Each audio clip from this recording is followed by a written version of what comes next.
Godzilla vs. Kong, with maybe the exception of the upcoming Dune movie being directed by Denis Villeneuve, but we'll save that for another video, may just be my most anticipated movie ever. It's what I can only describe as my dream film. For a lot of people, their most anticipated film or their dream film could be maybe an upcoming movie from their favorite director, or a superhero ensemble film, or a graphic novel or novel adaptation, or maybe just a sequel to their favorite movie. But for me, it's literally just a radioactive dinosaur and a giant ape beating the living shit out of each other, and Godzilla vs. Kong delivers exactly that, and much, much more. I'm somebody who grew up loving kaiju films and tokusatsu films and shows ever since I was a wee little child. There was always something about watching people in rubber suits portraying monsters and kaijus and robots and mechas, with heavy use of practical effects, just wrestling and battling each other in all-out fights that just really fascinated me. I watched everything from Godzilla films to Gamera films to other, obscure kaiju films, as well as tokusatsu shows such as Kamen Rider, Metal Heroes, Super Sentai, which a lot of you probably know as Power Rangers here in America, Ultraman, Super Robot Red Baron. Although admittedly a good handful of these I've watched and appreciated more at an older age thanks to my love for shows and movies such as Power Rangers, Transformers, Godzilla. Growing up, I've realized that all of these shows and movies that I have mentioned have one thing in common, and that is that they are not only heavily inspired by 50s science fiction movies and monster movies, but two movies in particular. Those movies being the 1933 King Kong and the 1954 Gojira. The 1933 King Kong was a huge milestone for cinema, as it not only was one of the most incredible and impressive use of practical effects and filmmaking techniques at the time of its release, but it was also the first time in cinema history where the main character was none other than a giant monster. Not a person or a group of people, but an actual practical effect that was specifically created for the screen. This is the film that managed to make the world empathize with something that is not an actual human being, but rather a giant primate, thanks to, the magic of storytelling and filmmaking. Of course, there were films that existed before this that featured creatures and monsters, but never in this way. This time, they were the main character and focus of this story. And as you can probably imagine, this movie was a major game changer for Hollywood. This film would go on to be the biggest inspiration for monster movies and science fiction movies of the 1950s, one of those being what is probably the biggest monster movie of all time, the 1954 Gojira. This film was also a pretty big milestone for cinema, since it not only continued this idea of having a giant creature being the main character of its story, but also using it as a representation and an analogy of an atomic bomb, the weapon that would, destroy many of the lives in the cities of Hiroshima and Nagasaki back in 1945. Gojira turned the tables in the kaiju genre due to its just really tragic and dark atmosphere and tone that a lot of people consider to be pretty horrifying and depressing even by today's standards. The film was eventually remade in 1956 for American audiences and retitled Godzilla King of the Monsters, which had a much more straightforward plot about a giant monster just attacking a city. The initial representation of the horrors of the bombing of Hiroshima and Nagasaki was not present in this version of the film. Instead, it introduced us to what eventually would go on to be cinema's most famous monster. Godzilla would further make a name for itself in cinema history, since it would go on to be Steven Spielberg's main inspiration for the films Jurassic Park and Jaws, one of those films being what is widely considered to be the first summer blockbuster, a movement of films that is still very much prevalent to this day. Because of its success, Godzilla inspired multiple sequels and remains the longest running movie franchise of all time with 36 films as of 2021. However, most of the sequels in this franchise ended up ditching the dark nature that the original film had and instead went down a more kid-friendly, lighthearted, tongue-in-cheek route. These movies were so big in Japan and just pop culture in general that they would create two completely new genres of film known as kaiju and tokusatsu. Both of these genres became so popular that they even made their way to American audiences in the 80s and 90s with shows such as Power Rangers and Transformers, sort of. Now, as mentioned, there are a lot of Godzilla movies and sequels. One of these movies being a film released in 1963 titled King Kong vs. Godzilla. Being the third entry in both the Godzilla and King Kong franchises, it was the first time where we not only saw Hollywood's two biggest monsters battle each other for the very first time, but it was also both of their first appearance in color. This was also the first film to continue on the trend of people in rubber suits wrestling each other and almost completely abandon the usage of stop-motion animation. This movie is incredibly cheesy, just delightfully silly, and does not take itself seriously one bit. This movie, it just likes to have fun. Like, although it may not have aged well by today's standards, and, you know, King Kong and Godzilla both look pretty fucking bad, not gonna lie, there will always be something special about watching Hollywood's two most famous monsters just duking it out on the big screen. This truly was the battle of the century. And that pretty much explains why this movie turned out to be my most anticipated, if not one of my most anticipated movies of all time. Not only due to nostalgic reasons of watching two of my favorite movie characters, you know, battling each other on the big screen for the first time in nearly 60 years, but also because of the amount of weight and history that this film carries. Now, before I give you guys my thoughts on Godzilla vs. Kong, I kind of want to talk a little bit about the Monsterverse as a whole, and talk about the three films that preceded Godzilla vs. Kong, and just kind of give you my, you know, just some quick thoughts on them. So let's talk about the 2014 Godzilla.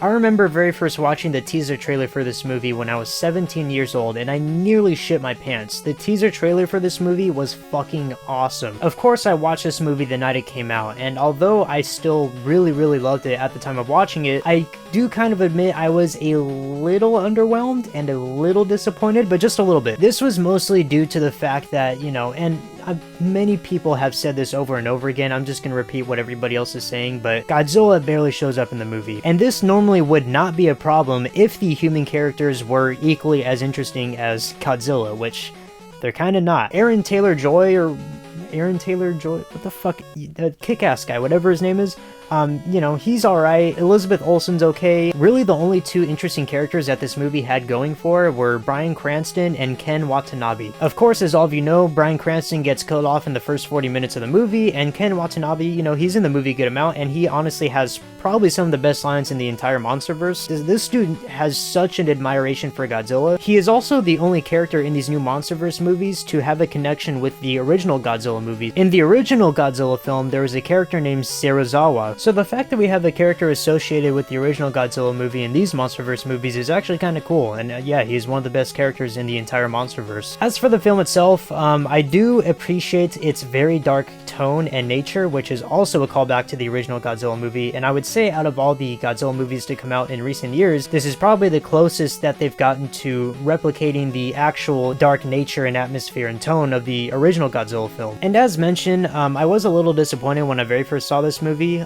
This movie is what I would like to personally consider cinematic blue balls, since there are a lot of really cool moments where we get to see Godzilla, right? But of course it cuts away and, you know, saves all of the badass action fight sequences till the very end. But I will give this movie credit for doing a very good job at building tension and building up, you know, this giant creature who in which we have not seen on the screen since the 1998, you know, Matthew Broderick Godzilla, which I don't even want to fucking talk about that shit right now. And I will admit, after all these years, I have grown much more of an appreciation for this movie at an older age. And looking at it now, compared to the other Monsterverse movies, I will say this is a great introduction to Godzilla. And it does a really great job at showcasing him as this destructive force of nature. So yeah, the characters are okay. They're serviceable at best. They're not horrible, but they're serviceable. The sequences with Godzilla are all cool, but again, I find the cutaways even to this day so fucking annoying, especially the one at the airport. I vividly remember watching that scene in theaters and just being so upset because they cut away from what could have been a really awesome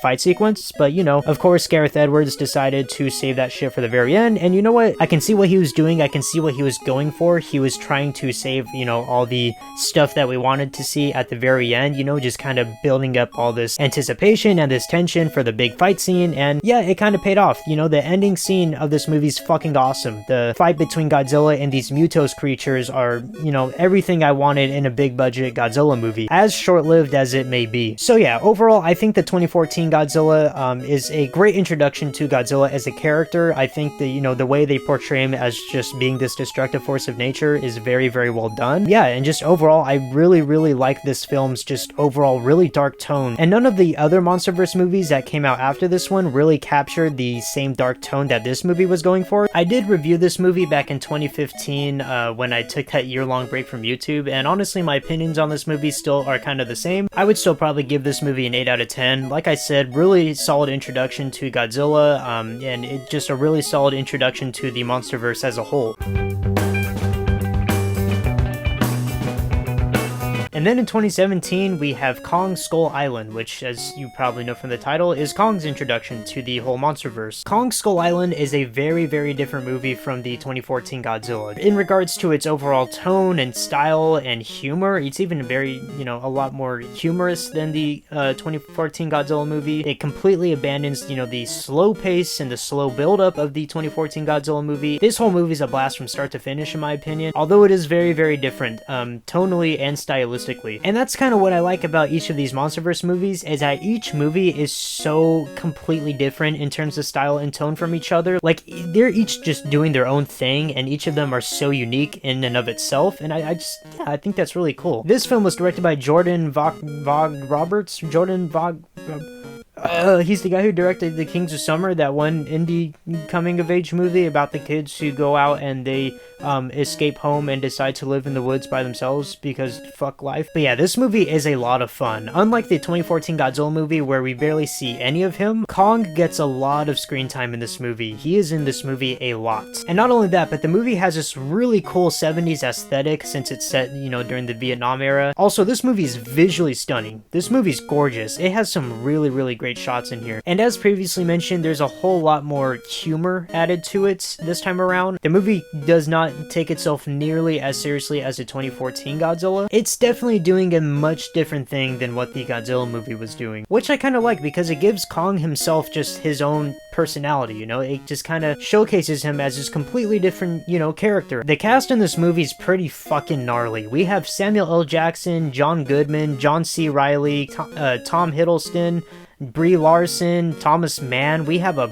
bunch of people in this movie. And although I do find the characters in this film to be a little bit more interesting than in the 2014 Godzilla movie, I still don't think they're that great. I still think that they are kind of one note and very one-dimensional. Especially Brie Larson and Tom Hiddleston's characters. I think they're just there, you know, they're there to play the roles, which is main female protagonist and main male protagonist. But this is also what I really like about Kong Skull Island, is it's just its own movie. Before this, King Kong was always portrayed as just, the film treated him as just being this really big deal. Not to say that this film doesn't treat him as a big deal, but they felt a lot more grand in nature, I guess is what I'm trying to say. Whereas this movie, it's just kind of a very fun blockbuster movie. It's not really attempting to be any more than that, and I think it succeeds at exactly what it's trying to do, and that is just be a really fun blockbuster monster movie. And also, there are some great fight scenes in this movie. Not only do we get great monster battles, but we are also introduced to some other creatures and monsters in this movie, original creatures and monsters.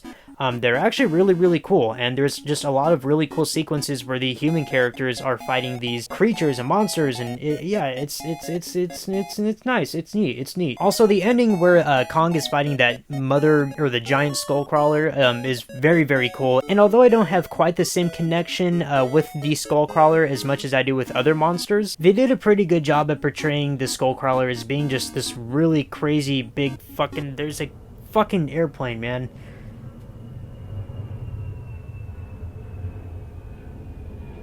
Every fucking time I make a video, this shit happens.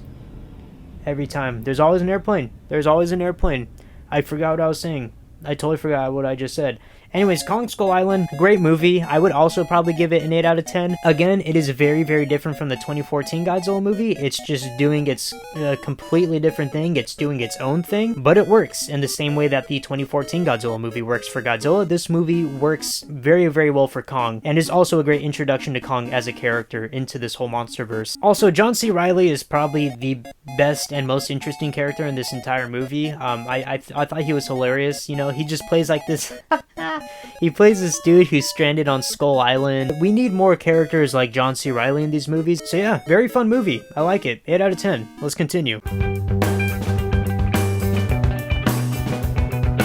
Fast forward to 2019, where we now have Godzilla King of the Monsters, which is a sequel to the 2014 Godzilla movie. Now, the monster movies generally get a positive reception from people and critics. You know, people generally like these movies, but Godzilla King of the Monsters, for whatever reason, is the most divisive out of everybody, and I can kind of see why, but this is definitely the one Monsterverse movie that often gets panned by a lot of critics and people who kind of aren't, you know, a big fan of kaiju movies in general, or just aren't familiar with the genre. I just realized this is my first time talking about this movie on this channel, so this is gonna be interesting, but I fucking love Godzilla King of the Monsters. I think this movie's kind of fucking fantastic, not gonna lie. I think this movie is, oh man.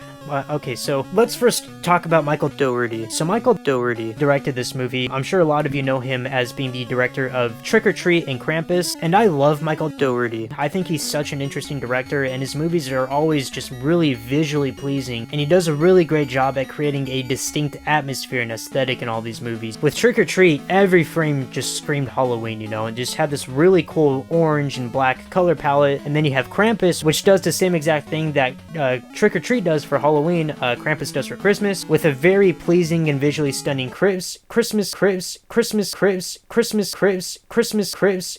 with a very visually stunning and pleasing Christmas atmosphere and aesthetic. He does a really good job at creating these worlds, I guess I should say. And Godzilla King of the Monsters, he does exactly that with kaiju movies. One thing about Michael Dougherty is that out of all of the directors of these Monsterverse movies, he's probably the one who is most familiar with kaiju movies and tokusatsu movies, and he's probably the biggest fan of those movies as well. So this is definitely a movie made by a fan for the fans, you know? Michael Dougherty kind of knows his kaiju shit. I'm first gonna get the negatives out of the way, since I do agree with a lot of people who do not like this movie, and that's the human characters. Again, with every Monsterverse movie, I mean, the human characters are not great. I'm just gonna point that out. As a big fan of this franchise, the human characters are not that great. This movie's also very, very plot heavy, and it focuses on the characters and the plot a lot. Where the movie really propels for me personally are the monsters and the action sequences and fight sequences. This movie probably has the best monster fight sequences in any kaiju movie I've seen. The monster scenes and fight sequences in this movie are fucking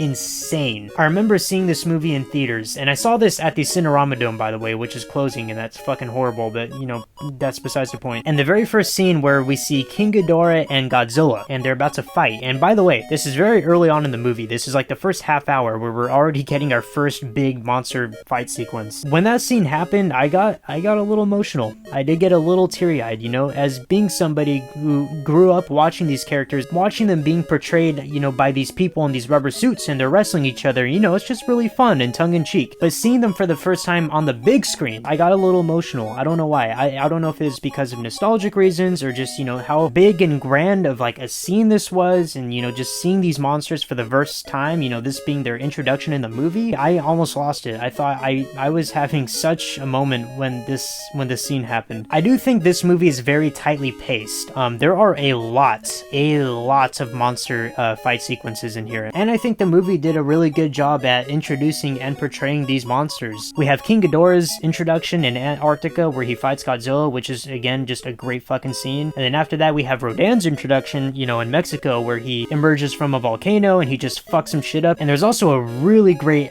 scene with Rodan, and he's in the sky and he's fighting off these planes and jets and helicopters or whatever the fuck. And Mothra in this movie, the scenes with Mothra in this movie are fucking beautiful. They are beautiful. Mothra, I love the way she was portrayed in this movie, and I think they really did justice to her character in this movie a lot. Also, there's a scene where Godzilla and King Ghidorah have a little fight, and then they set off this, you know, bomb, or I think it actually is an oxygen destroyer that almost nearly kills Godzilla, and then Serizawa ultimately has to sacrifice sacrifice himself in order to save Godzilla, which in my opinion is one of the best scenes in the entire Monsterverse. Again, I got a little emotional over it, and it's just a really great callback to Serizawa's character, you know, and as mentioned before, he is the only character in these Monsterverse movies to have a connection with the original Godzilla movie, since he is also a character in that movie. You know, and seeing him sacrifice himself in this movie for Godzilla it was really cool to see. It was just a really great callback sequence. Again, a movie for the fans made by a fan. That is exactly what this movie is. If you are not a fan of these movies, I can totally understand how you cannot get anything out of this, because it's genuinely just a movie for the fans, and I think it delivers in just about every aspect aside from the human shit. But honestly, I think the monster sequences and the action sequences in this movie just completely outweigh the human stuff altogether. And again, I don't think the human characters are horrible. I think they are serviceable, not quite as serviceable as maybe some of the other characters in the previous Monsterverse movies, but still they're serviceable. A lot of it for me is just the writing and the dialogue is really bad in one note, and it's just, I don't care. A lot of people also didn't like the fact that the human characters in this movie, especially towards the end of the film, are kind of involved in the monster sequences, and I think that's a really interesting concept that can be done very well if the characters were interesting, and they are not, so, you know, what are you gonna do? But honestly, yeah, guys, I love this movie. I think this is a fucking great monster movie. I think not only is it very tightly paced with just a bunch of countless awesome monster fight sequences, again, it's also completely different from the 2014 Godzilla movie, where the 2014 Godzilla movie really took its time, you know, building up Godzilla as a character. This movie, it's pretty much just a whole movie. The whole movie is just one monster fight scene after another, and yeah, I mean, the movie, it delivers on that. It delivers as just being a really solid, great monster movie, and especially being a fan of the original Toho monster movies, it does such a good job of portraying these creatures and these characters. I do think they should have showed Rodan and Mothra a little more. You know, there is one scene where they fight towards the end, but that's really it. I kind of wish we saw a little bit more of them, but other than that, good shit. Also, each monster has their own color palette, which I think is really cool. King Ghidorah's yellow, Godzilla's blue, Mothra's green, and Rodan's red. Every time that one of the monsters is on screen, Michael Dougherty does a great job at making sure that their presence is known, and you know exactly what kind of monster it is due to the color palettes. But yeah, personally, I love this movie. I go back to watching a lot of the monster fight scenes in this movie a lot. I think they're fantastic. I could go on and talk about this movie, but yeah, I think it's great. Again, I'm giving it an 8 out of 10. Just like Kong Skull Island and Godzilla 2014. Again, each movie in the Monsterverse is very unique and different in terms of style and tone. It's just its own thing, you know? It's its own movie, just like all the rest of these movies are, and that's kind of what I like about the Monsterverse. But yeah, Godzilla King of the Monsters, love it. Let's continue. Which leads us to the newest and possibly final entry in the Monsterverse, Godzilla vs. Kong. Now, I've seen this movie twice. The first time being with my friends during the movie night video, and I also watched it a second time in theaters. So I've seen this movie twice, and I've also, since it's available on HBO Max, I've, you know, maybe have watched a couple scenes here and there, you know, just to watch because I like this movie quite a bit, but we'll get into that. As much as I absolutely adored Godzilla vs. Kong, this movie's by no means perfect, and watching it a second time was very necessary since I was actually able to experience the movie for what it is, you know, rather than just sitting there and shitting my pants and excitement throughout the entire runtime. One thing that I found pretty interesting about the reception of this movie is that everybody is in a collective agreement with each other, regardless of whether they loved it or hated it. Everybody pretty much agrees with the fact that the monster sequences in this movie are absolutely breathtaking and features among the best monster fights to ever grace the big screen. As far as the human characters go, people found them to be either incredibly inoffensive and just didn't care for them, myself being one of those people, while other people just downright hated them. The human plots in these movies have always been notorious for being just really boring and uninspired, and being a fan of kaiju films, it really doesn't surprise me at all that people felt this way about the human characters in this movie. However, this is nothing new to me, and by now I'm pretty used to the lack of generally great human characters when it comes to these types of movies, which probably explains why I didn't mind a lot of the human characters in this movie, since I've seen human plots in other kaiju movies that are far worse. Usually for me, and again, the monster scenes always tend to outweigh the human scenes, and most of the time they're special enough to make up for the flawed human elements. However, this still does not excuse the fact that the human characters are always the weakest part of monster movies, and those who keep defending the human characters and think that it's okay if the humans are not as interesting as the monsters because they are not the main focus of the movie are pretty silly for making such arguments, in my opinion. There have actually been pretty great human plots in kaiju movies before, and it is something that can be done and has been done before, as rare as it may be. So it's not like this is something that cannot be done with these Monsterverse movies. Unfortunately for the Monsterverse, however, the human plot definitely lacks in comparison to the monster sequences, and this movie still kind of shows that. As mentioned, I actually didn't really mind a lot of the human characters in this movie, although some definitely bothered me more than others. Millie Bobby Brown is back in this movie, and this time she has a friend who is the kid who is in Deadpool 2 and Hunt for the Wilder People and some other stuff, and they meet up with this conspiracist who has a podcast that Millie Bobby Brown's character listens to, and these three characters have a little subplot where they kind of come together to investigate the suspicious actions of Apex Cybernetics, which introduces a character later on in this movie that I'm sure a lot of you already know about.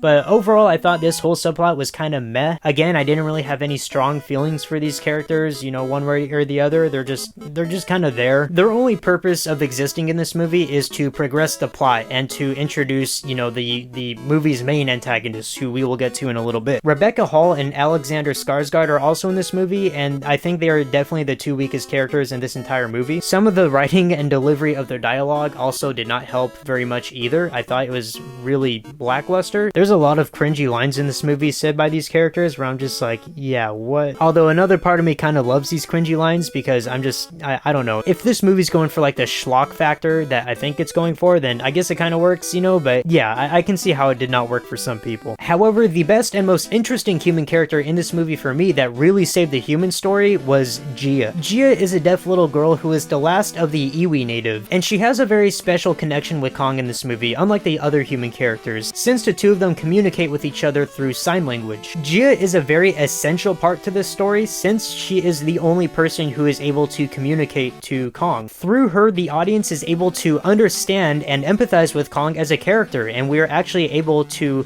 get a sense of what he is thinking and feeling, which is something that we've never experienced before with Kong, or even with like a lot of monsters and monster movies up until now, which I thought was a really cool thing that they did. Not since the original King Kong has the monster had as much depth and personality to him, and this is the closest we've gotten in the Monsterverse where the monster actually feels like a true character to the story. One of the best things that this movie does, in my opinion, is give both Godzilla and Kong personalities. They do this by showing genuine, you know, expressions and emotions on their faces and having them interact in ways that we've never seen monsters interact before. In fact, Toho has always frowned upon the idea of giving Godzilla the ability to express emotions because they feel as if it would go against everything that the character represents, which is a walking and destructive force of nature and nothing more than that. Director Adam Wingard actually had many discussions with Toho and consistently fought with them in order to give Godzilla the ability to express emotions and give him more of a personality.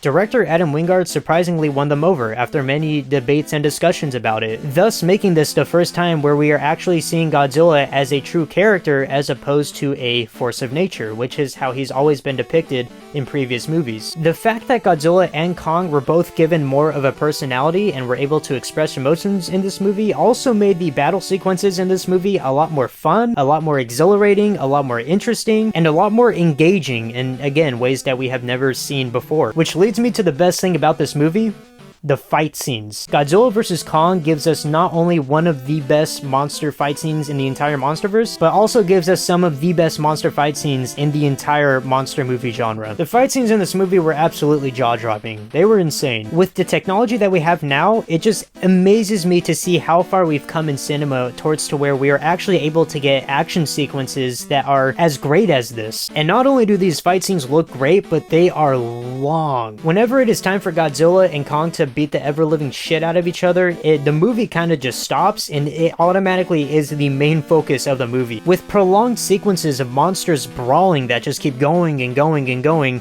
And there's also no annoying cutaways of human characters that, you know, break our attention, which a lot of the other previous Monsterverse movies are known for doing. The movie knows and understands that the fights between Godzilla and Kong in this movie are the #1 priority, and it clearly shows. These are honestly some of the best monster fight scenes I've seen in a movie, and you have no idea how happy I am to say that as a big fan of these types of movies.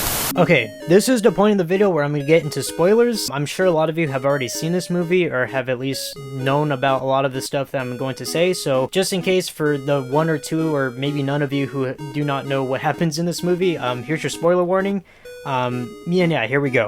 Also, I'm sorry about the, you know, inconsistent lighting that's going on. I've been recording this video for much longer than I've anticipated, and it's starting to get dark, so I'm constantly having to change the light. Anyways, there's a scene in this movie where we are introduced to a place called Hollow Earth, which is a place that's really close to the Earth's core, and the gravity in Hollow Earth kind of inverts at a halfway point, so like monsters are able to like kind of float and fly, but while also walk on land. It's really weird. But yeah, the Hollow Earth sequence in this movie was fucking awesome. I loved everything about this sequence. I know a lot of people are going to be thrown off by this sequence because of just how fucking weird and out there it is, but I loved it. I thought it was great. Now there's also a bit of lore that is introduced in this movie that basically implies that Godzilla's species and Kong's species were once ancient rivalries, and they used to fight in this Hollow Earth, you know, and battled against each other in order to prove who the ultimate alpha species is, which I think is fucking awesome, first of all. But yeah, long story short, the film basically introduces Hollow Earth as being the main source of where all of these kaiju are coming from, and also provides a bit of history with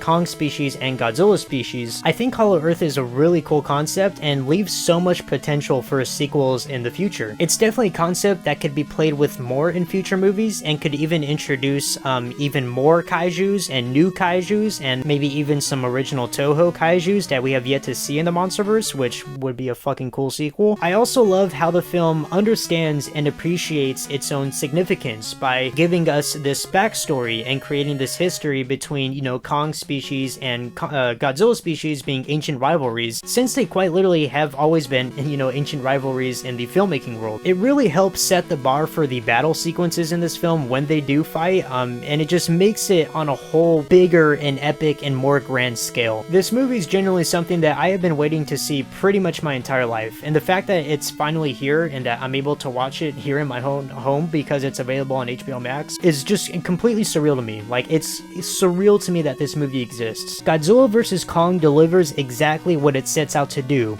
and that is be a movie where a radioactive dinosaur and a giant monkey fight, and it succeeds in doing so on just about every level. Overall, again, I love Godzilla vs. Kong. I really love these movies. I do. I think they're great. Also, you know, Adam Wingard did a great job. I know he's done some like indie horror movies in the past with stuff like You're Next and The Guest and A Horrible Way to Die and some other stuff. But you know, seeing him take on such a big budget action movie at this big of a scale is really cool to see. And I even read that Adam Wingard is, you know, at heart a action movie fan. Apparently he grew up like loving and watching movies like Terminator 2 and just action movies in general, and the fact that he was able to take on this project, I guess, is a big dream come true for him, since action movies are, you know, his whole forte. That's his whole thing. That's what he, you know, that's what he loves and that's what he wants to do, and that he did it. He made a really fun action movie, so kudos to him. But yeah, overall, I'm going to give Godzilla vs. Kong an 8 out of 10. Yep, you've heard that right. All 4 movies of the Monsterverse get an 8 out of 10 for me. And again, I'm going to repeat myself many times, but I just really like how each movie is just kind of its own, you know, movie, and they're doing their own thing, and they're very unique in their own ways, and I just really appreciate that. And I can love and appreciate each of them individually just as much. You know, Godzilla 2014 is a great introduction to Godzilla. Kong Skull Island is a great introduction to Kong. Godzilla King of the Monsters does a great job at introducing these original Toho monsters that have yet to appear on a big screen, where Godzilla vs. Kong does a great job at being a movie where the 2 biggest monsters in Hollywood, you know, duke it out and fight each other in the best ways possible. I love these movies. I really do. I think they're great. Also, I forgot to bring up Mechagodzilla. Mechagodzilla's in Godzilla vs. Kong. He's pretty cool. I think Mechagodzilla has some of the coolest action sequences in the whole movie. Like, as soon as he shows up and starts beating the shit out of Godzilla, like, I was fucking shitting my pants. I will say I'm not a huge fan of Mechagodzilla's design. You know, I think he's a little slender, a little skinny, but you know, he looks okay. I actually saw some concept art of Mechagodzilla that looks a little bit better than how he does on screen. So maybe it's budget constraints, or I don't know what it is, but he just looks a little weird. But regardless, the fight scenes between Godzilla, Mechagodzilla, and Kong in this movie, that shit is some of the best monster fight scenes, again, that I've seen in a movie. It blew me away. And honestly, I really hope that Warner Brothers decides to continue the Monsterverse. I would love to see more of these movies. They have so much potential in creating a cinematic universe featuring some of film's most popular kaijus and granting them their Hollywood debut on the big screen in all their glory, you know, with the technology that we have now especially. That would be insane to see. In fact, it would be such a waste of potential if they decided to stop here. And look, I love all 4 movies, I think they're great, and I think they've had a good run, but I need to see more. As a kaiju fan, as a tokusatsu fan, I need to see more of this shit. There's still so much of this franchise that is left to be explored and discovered by people outside of the kaiju and tokusatsu fandom. The only way they would be able to top this is if they made a Destroy All Monsters type movie where all the monsters go to Hollow Earth and just have like an all-out brawl. Where other kaiju such as Anguirus, Biolante, Gigan, Destroya, Space Godzilla, Titanosaurus, Baragon, Veron, and King Caesar are introduced. Give me that movie. That would be one for the history books. I also want to give a quick thank you to Gareth Edwards, Jordan Vogt Roberts, Michael Dougherty, and Adam Wingard for bringing these movies to life on the big screen and doing a really solid job at it. Thank you for making me feel like a kid again. Thank you for giving us such fun and unique monster movies that also double as a love letter to the kaiju genre while exploring all of the many aspects that make it so great.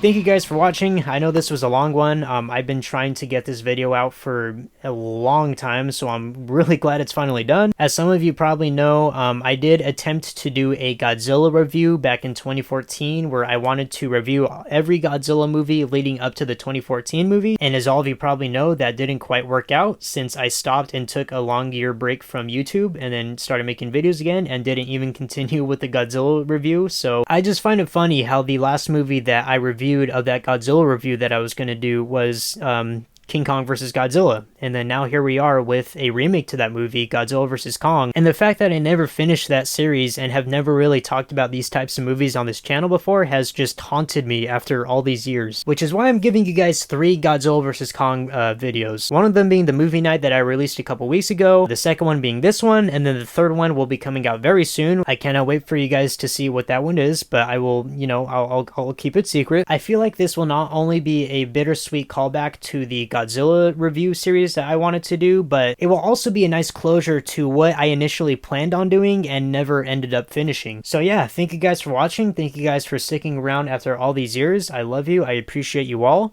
and I will see you guys in the next video. Bye.